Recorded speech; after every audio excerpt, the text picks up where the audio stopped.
एकनाथ शिंदे आणि ठाकरेंचे खासदार संजय दिना पाटील यांनी एकाच कारमधून प्रवास केला। संजय दिना पाटलांच्या पत्नी फोर्टिस रुग्णालयामध्ये ऍडमिट आहेत। शिंदे हॉस्पिटलमध्ये त्यांची विचारपूस करण्यासाठी गेले होते। दरम्यान दोघांच्या एकत्रित प्रवासाने राजकीय वर्तुळामध्ये मात्र चर्चा सुरू झाली। उपमुख्यमंत्री एकनाथ शिंदे आणि ठाकरेंच्या शिवसेनेचे खासदार संजय दिना पाटलांनी एकाच गाडीतून प्रवास केलाय। खासदार संजय दिना पाटलांच्या पत्नीच्या प्रकृतीची विचारपूस करण्यासाठी एकनाथ शिंदे फोर्टिस रुग्णालयात गेले होते। त्यानंतर शिंदे आणि संजय दिना पाटील एकाच गाडीतून निघाले। भांडूपमध्ये एका शिवसैनिकाचं लग्न होतं। त्या लग्नाला एकनाथ शिंदे गेले होते। लग्नात संजय दिना पाटील सुद्धा होते। त्यावेळी संजय दिना पाटलांच्या पत्नी आजारी असल्याचं शिंदेंना समजलं। त्यानंतर शिंदे फोर्टिस रुग्णालयात पोहोचले। शिंदेंनी संजय दिना पाटलांच्या पत्नीच्या प्रकृतीची विचारपूस केली।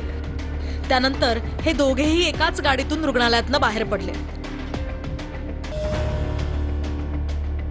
ठाकरेंच्या शिवसेनेचे परभणीचे खासदार संजय जाधव पक्ष सोडणार असल्याच्या चर्चा आहेत। त्यातच संजय दिना पाटील आणि शिंदेंनी एकाच गाडीतून प्रवास केल्यानं राजकीय वर्तुळात उलटसुलट चर्चा सुरू झाल्यात। तर मी राजीनामा देणार नाही असं मोठं वक्तव्य ममता बॅनर्जी यांनी केलंय। राजीनामा देण्याचा प्रश्नच उद्भवत नाही असंही त्यांनी म्हटलं। आम्ही निवडणूक हरलो नाही, आम्हाला हरवलं गेलंय। नैतिकतेनुसार आमचा विजय झालाय असं ममता बॅनर्जी यांनी म्हटलंय। आम्ही की रेजिग्नेशन देते आहोत, no not that. Now also I want to say that we didn't lose the election. It is their forceful attempt to defeat us. Officially, they may, through election commission, can defeat us. But morally, I am telling you that we won the election.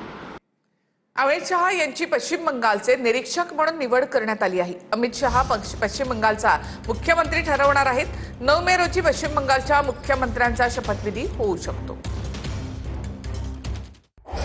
Amit शहांची पश्चिम बंगालचे निरीक्षक म्हणून निवड झाली आहे।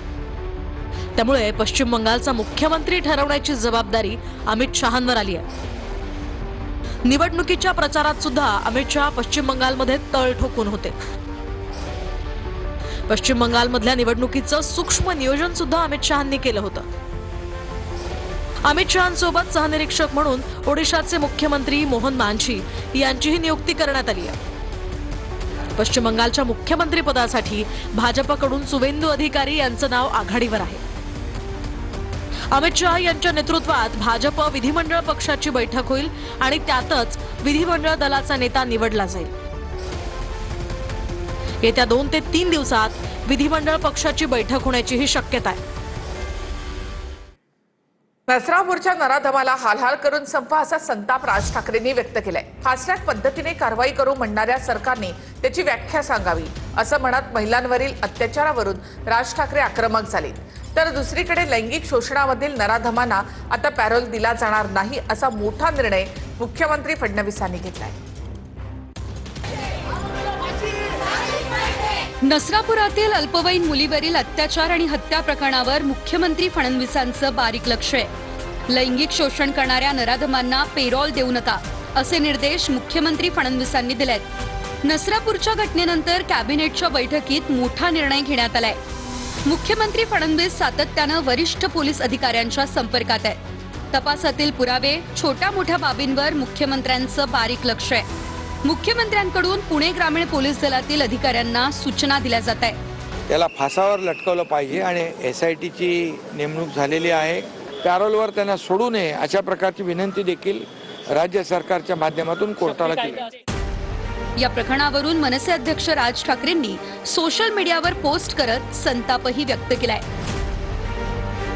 नसरापुरातील 3.5 वर्षांच्या मुलीवर बलात्कार करून नराधमानं तिला ठार मारलं।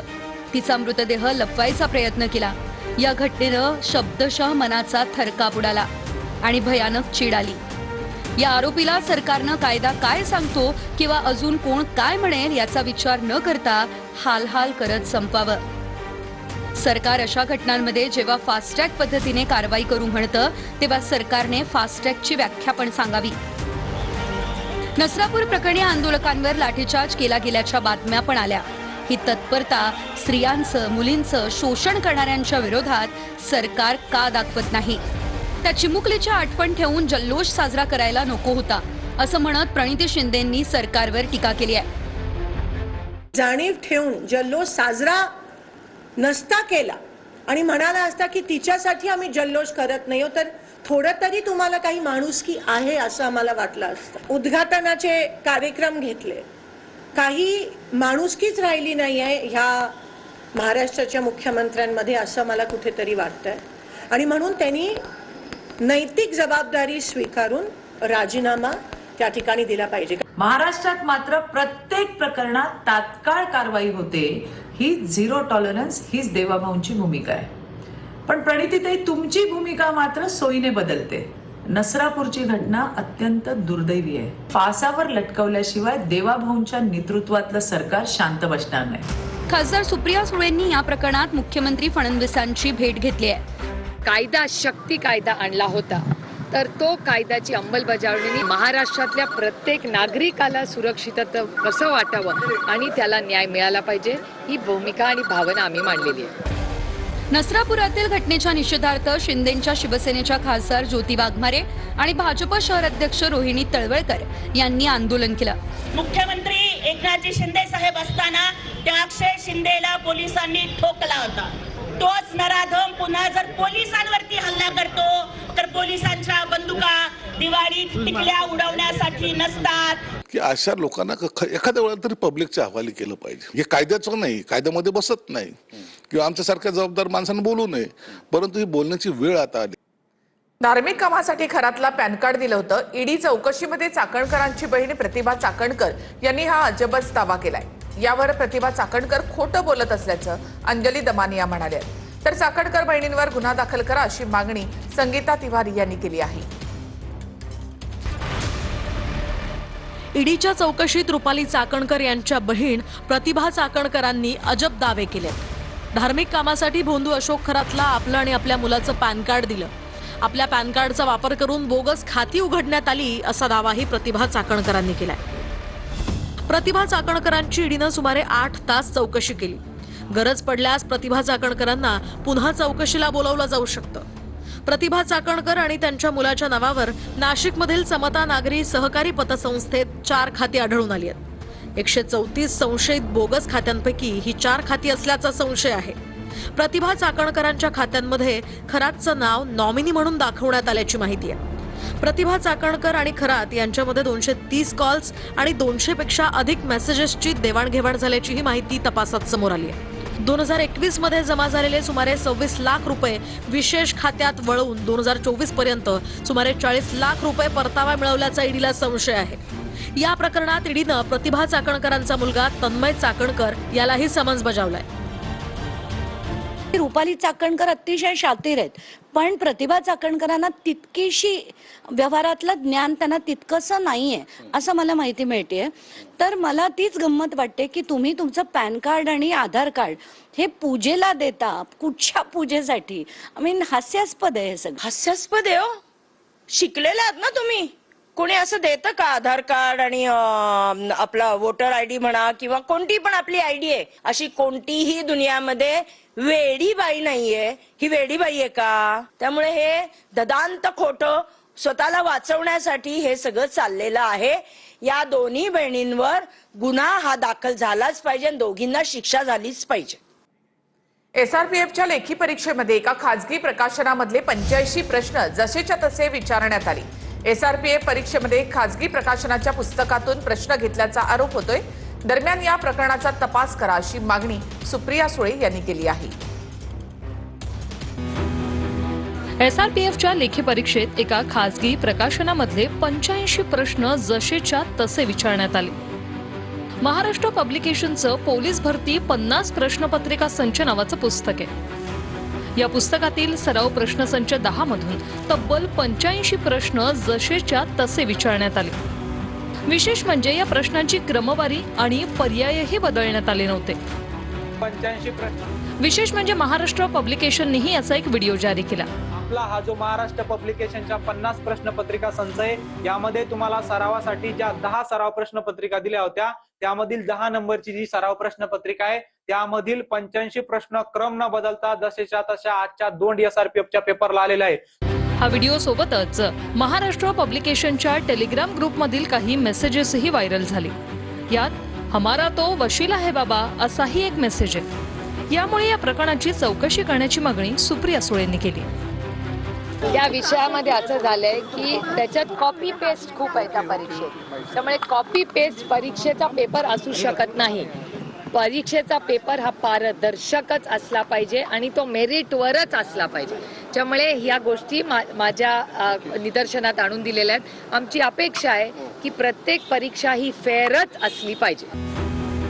SRPFच्या परीक्षेसाठी 3,977 विद्यार्थ्यांनी अर्ज केला होता. त्यामुळे विद्यार्थ्यांच्या भवितव्याशी खेळ केला जात असल्याचा आरोप काँग्रेस नेते विजय वडेट्टीवार यांनी केलाय.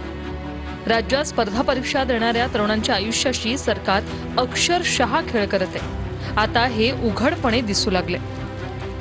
महाराष्ट्र पोलीस भरतीतील SRPF गट 5 दौंड येथील लेखी परीक्षा म्हणजेच पारदर्शकतेचा विनोदच ठरला. 100 पैकी तब्बल 85 प्रश्न एका खासगी प्रकाशनाच्या पुस्तकातून जसेच्या तसे उचलले गेले. मग ही परीक्षा होती की त्या पुस्तकाची ओपन बुक टेस्ट? ही चूक नाही, ही व्यवस्था ढासळल्याची स्पष्ट निशाणी आहे, असं ट्विट वडेट्टीवारांनी केलंय. राज्यामध्ये अनेक ठिकाणी पेट्रोल डिझेलचा तुटवडा जाणवत आहे. इंधन टंचाईमुळे शेती कामांना त्याचा फटका बसतोय. धाराशिव, कणकवली, बीड, लातूरसह अनेक ठिकाणी इंधन टंचाई निर्माण झाली.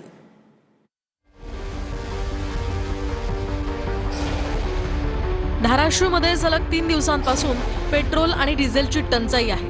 त्यामुळे शेतातील कामं खोळंबली आहेत.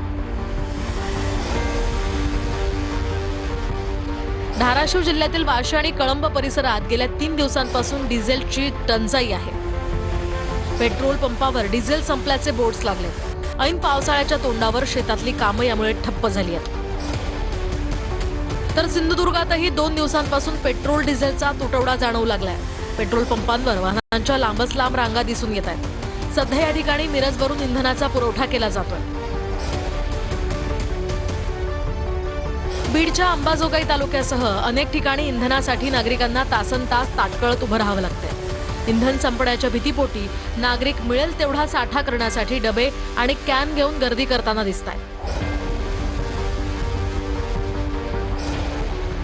लातूरमध्ये डिझेल पेट्रोलसाठी नागरिकांनी पंपांवर मोठ्या रांगा लावल्यात. डिझेल पेट्रोलचा तुटवडा निर्माण होण्याच्या अफवेनं पंपावर मोठी गर्दी पाहायला मिळाली. दरम्यान इंधनाचा तुटवडा नसल्याची माहिती जिल्हा प्रशासनानं दिली आहे. तर गडचिरोलीमध्ये सुद्धा माल वाहतूक करणाऱ्या वाहनांवर डिझेल कमतरतेमुळे मोठा परिणाम झालाय. पेट्रोल पंपांवर वाहनांची मोठी गर्दी झाली असून चालकांना डिझेलसाठी तासनतास प्रतीक्षा करावी लागते. तर जालना संभाजीनगर मुख्य महामार्गावरील अनेक पंपांवर डिझेल उपलब्ध नसल्याची माहिती मिळते. त्यामुळे शेती मशागतीची कामं सुरू असल्यानं ग्रामीण भागातनं नागरिक पंपांवर गर्दी करतात. नगरसेवकांसाठी पुन्हा एकदा मार्गदर्शन शिबिराचं आयोजन करण्यात आलंय. संघटन अधिक मजबूत करण्यावर भर दिला जाणार आहे. जनतेशी प्रभावी संवाद कसा साधावा या संदर्भात मार्गदर्शन केलं जाईल. स्थानिक प्रश्न हाताळण्यासाठी सूचना दिल्या जाणार आहेत. आगामी राजकीय रणनीतीवर देखील चर्चा होण्याची शक्यता आहे. सुनील प्रभू, आदित्य ठाकरे हे मार्गदर्शन करणार आहेत.